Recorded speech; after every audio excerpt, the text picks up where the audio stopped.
Hello folks, welcome back to the channel. Alright, what you're seeing right here is the footage, the replay from my live stream the other night at the Zwift Racing League live stream.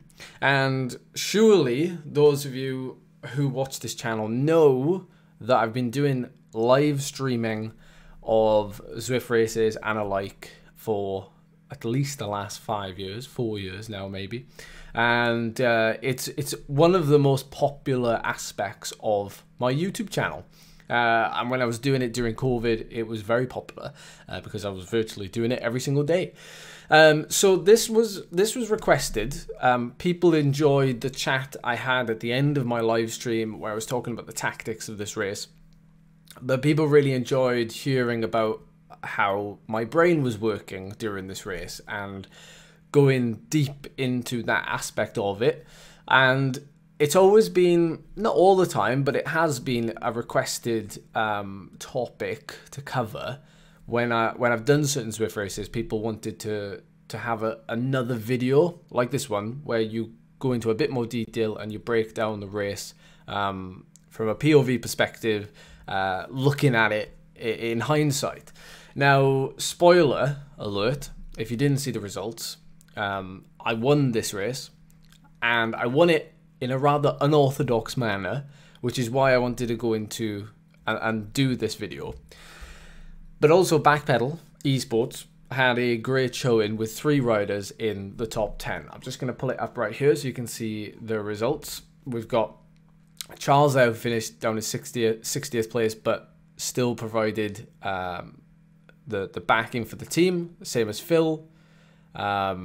And then if I scroll all the way up, we have Ron there, and hopefully I don't miss anybody here now because I'm scrolling quite quickly, but here is the top 10 finishing positions.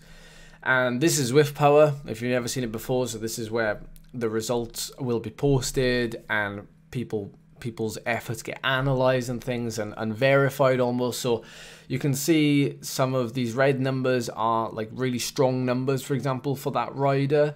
You can see that second place had a massive 15-second sprint there with 14 watts per kilo, and my 1 minute power was 8.6, which is higher than anybody else's in the race. So that's where I put 8.6 watt per kilo out somewhere. And if you already know the results of this race, you'll know where I did that. But hold your horses. We'll get there in a minute.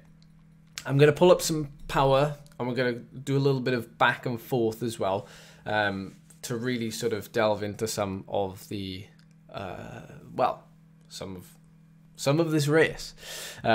If you like this, and I know it has been requested a few times, then please let me know and I will do more of them regardless of the race result. I think these can be really good and useful if the race scenario has a big crossover with real world race scenarios, because I do believe, you know, coming from a racing background, there is a big racing crossover in terms of tactics if you let it be that way.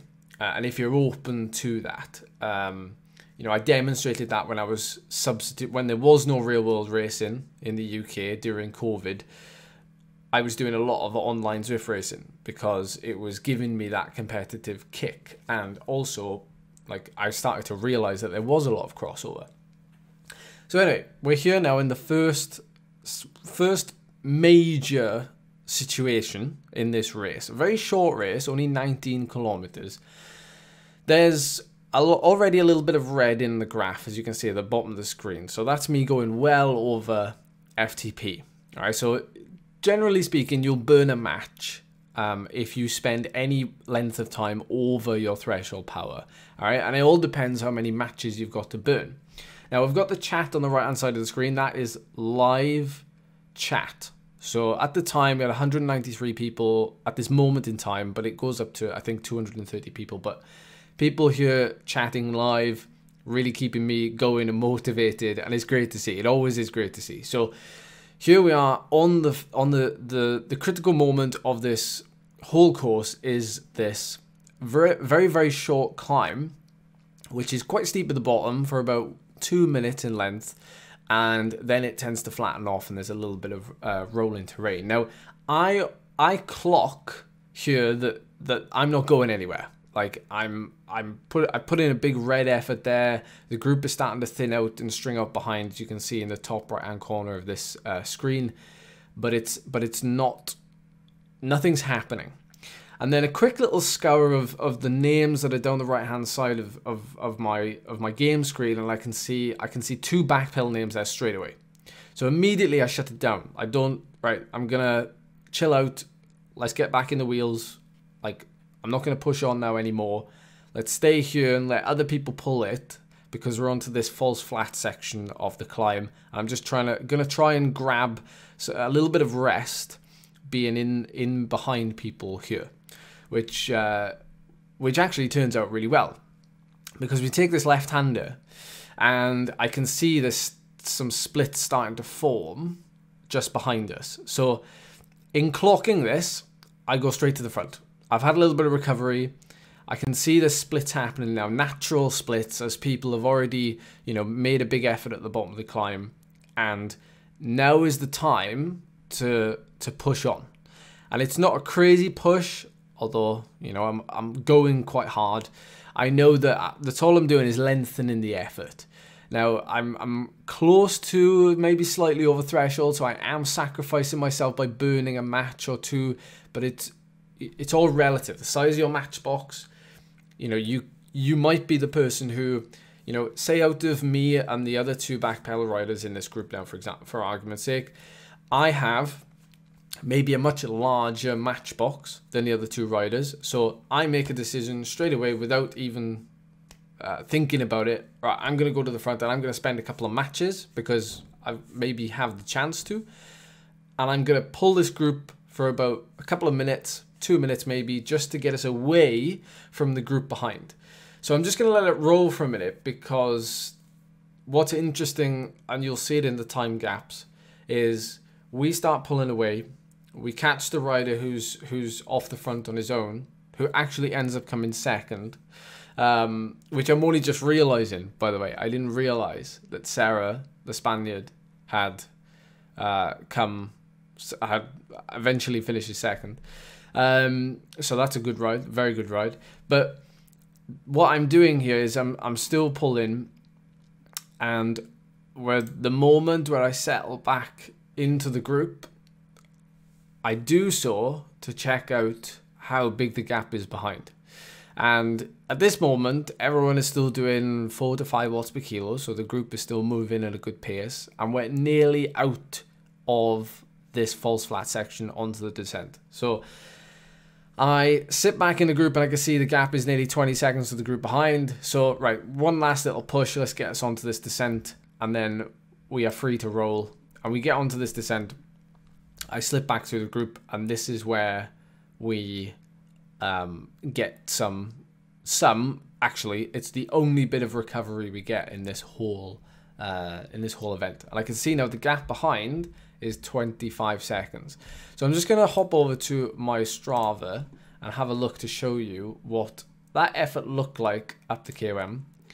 And the actual initial climb, although we did start to ease off near the top, was 425 watts for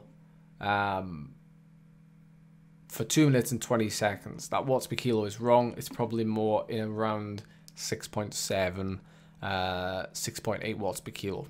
I need to change my weight on Strava. It's not 60.3. So we do that climb, and then I push on over the top for a couple of minutes. Like I said, about 3 minutes with a little bit of a break in between at 350, which is around about FTP. And that consolidates the gap and it keeps us there. We get a nice little bit of recovery down the descent, and then we get onto a flat road, and you can already see what happens at the end here with the power graph. But we're actually going to watch it and fast forward so you can see. We get down onto the flat section, and there's no real attacks until we get inside the last 3 kilometers. And I did a race a couple of days, in fact it might have been the day before this, which was a very similar scenario. Now there was an attack by my teammate who went off, Simon. He made an attack with 3k to go. Now, immediately, I thought to myself, right, if he goes and he goes solo, that's perfect situation. If another person goes or 2 people go with them, that's also a perfect situation. The minute more than usually 4 people bridge, you usually will have to follow as well, because it's all about strength in numbers, and it's also all about, you know, you're also trying to make sure that, you know, you don't take yourself out of the race. So it's not so much closing down or shutting down a teammate's attack. It's more about just making sure that you're still within the race. And also Simon in that situation is not isolated. Also happens in real world racing. You know, you'll often see breakaways at the very start of races. They'll try and attack. Riders will try and attack, getting the breakaway, but you don't want certain numbers to get away. You don't want certain teams to get away. You don't want certain riders to get away. It's all, you know, there's always logic behind it. So with this race being a scratch race, it meant that finishing positions were everything. Okay, so obviously a first place finish would have been ideal. And then also second place, third place, if you took the top 3 spots, that would have scored you the most points. But ideally, we had 3 riders in this front group of, I think it was like, I don't know, 15 riders maybe. So we come up this last little berg, which many of you will be familiar with. There's usually some attacks here, but there wasn't any, which to me signaled that there might be people on their last legs. I'm just going to pause there for a second, because if there were more attacks going into the finale, so in that last 3k, there was only 2, and one of them came from my own teammate. Because one of them came from my own teammate, I knew that we must have been in a pretty good situation. The guys are recovering well for them to be able to attack, so that's all good. One other rider from this group attacked after it, but didn't really get anywhere. So nobody else was willing to attack. That can tell you a few things, but it did give me confidence that people were probably just going to wait for the sprint. So we get to the last kilometer and we'll just watch it through. I position myself somewhere in the top 10, and I have to say, this is very rare for me to get right. I can't even remember the last time I won on a finish like this. So what you're seeing is very rare. Like, I got it perfectly executed, but it might have been all chance, is what I'm saying. Like, the number of times I've tried something like this and my legs have failed, yeah, it severely outweighs the number of times I've succeeded. So I launched the move just as we're cresting the little the top of the little climb there with like 2%. So it goes straight into a 0% gradient. Nobody else has kicked to orange numbers, and my initial acceleration, that 10-15 seconds, that was my actual sprint. So if you're going to commit to a, let's say, an attack that's within the last kilometer on a flat race, it has to be full commitment. The worst case scenario is, and I spoke about this at the end of the stream, and it was a bit funny actually, is that you attack and this is your winning effort, and you realize that nobody's coming with you, and then you realize you've got to actually go and hold it to the line. The easiest thing in your head, in your brain, you're like, I want to attack, but I kind of don't want it to work because I know it's going to be really painful to try and hold on. But also in the same breath, you know you got a chance of winning. So we round the corner, and many of you will know it goes downhill ever so slightly. I've used my aero. It's going to take me into the descent. Still nobody's hit orange numbers. I've basically got my head down now because I don't want to watch that kilometer or that meters tick down, basically. I run out of power up, and now my power starts to drop. We're getting closer towards the 400s now, but nobody's started sprinting yet. There's a small gap to a rider that's just off the front, but I've got a 2 to 3 second gap. The eventual guy who comes in second place is currently down in like 5th or 6th position. We've got Simon there, we've got Hewitt in there as well. So they're both sprinting from very good positions, coming into the last corner with about 300 meters to go. But because I've gone early, it means everyone has to sprint earlier, potentially, than they planned. If this was a perfect, you know, let's just come into the finish and sprint and everyone's together, I'm pretty sure people would want to sprint from like 250 meters out or so. Like, you don't want to sprint any longer than like 12 seconds if you can help it, you know, unless you've obviously got the strength to go longer. But generally speaking, a lot of people will start to tire off after 10 seconds, especially after a race that has had some critical moments. So although I've started to die off, I've managed to get out of the saddle because I know it's going to be a close one. I'm trying not to watch the map at the same time. Now, second place has hit the front, doing 15 watts per kilo. I'm obviously nowhere near that. People are shouting at me in the chat to keep going. I can't even see that. I'm literally just trying to get to the line as quick as possible. I can see it. It's right there, the orange banner. And this is how close it is. I am out of the saddle for literally for the last 3 seconds. I decided to get out the saddle to go orange numbers once more to get over 500. And that is probably what wins me the event. And there we are. We crossed the line. So I'm literally, I mean, you almost can't separate it. You can tell that I crossed the line first, but it is that close that it's just like, there's many things in that last 1 minute effort that really could have gone either way, quite frankly. So we're going to look at that final effort really briefly. I make a small little acceleration just to get to the front of the group. As the speed is quite slow, you can see there, down to 40 kilometers an hour. And then obviously speed goes through the roof as you descend around the bend, and my aero power up runs out, and then my speed slowly tails off towards the end. But this final effort is 52 seconds, 557 watts. Obviously the watts per kilo is slightly off there, but that's a huge effort for me. That's basically everything I could give to just about eke out and finish in first place. So if you enjoyed this video, please let me know down below. I shall do more as we get the races that have these tactical insights. So I hope you enjoyed that one. Enjoy your Zwift racing and riding, indoor or out, whatever you're doing. And I will see you